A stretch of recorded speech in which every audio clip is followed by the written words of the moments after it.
tous, je vous souhaite la bienvenue sur notre chaîne HBIS, qui est une chaîne dédiée à la gestion des finances, le business et l'investissement.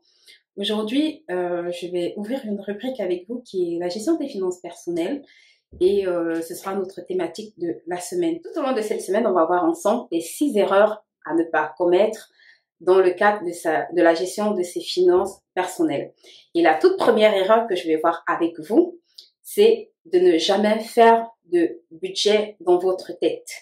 Alors, faire un budget dans sa tête revient à ne rien faire du tout, simplement parce que vous ne pouvez pas retenir toutes vos dépenses en tête.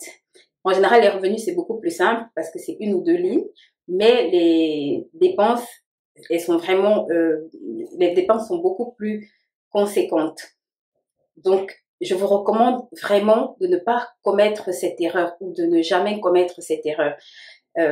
Pour bien faire votre budget, prenez un support, qu'il soit papier, qu'il soit numérique, et faites-le en fait sur le support avec lequel vous vous sentez vraiment le plus à l'aise. Si le support avec lequel vous vous sentez à l'aise, c'est un papier, faites-le dans un papier, faites-le dans un carnet.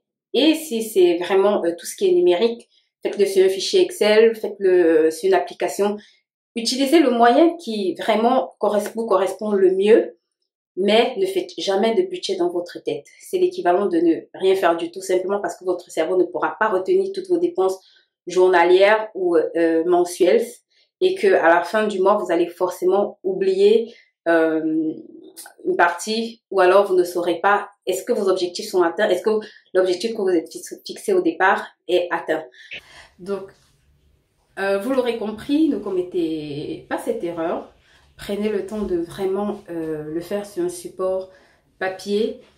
Ça vous permettra de pouvoir recenser voilà, vos revenus et vos charges. Et d'autre part, vous fixer des objectifs. Et ensuite, ou enfin, savoir si ces objectifs-là sont atteints. Donc voilà, c'était notre première astuce de notre rubrique. Et on va continuer en fait demain avec l'astuce numéro 2.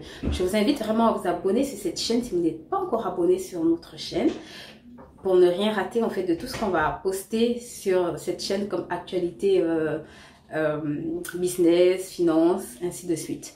Et merci encore pour votre confiance. Je vous souhaite à très bientôt sur nos plateformes HBIS. Au revoir.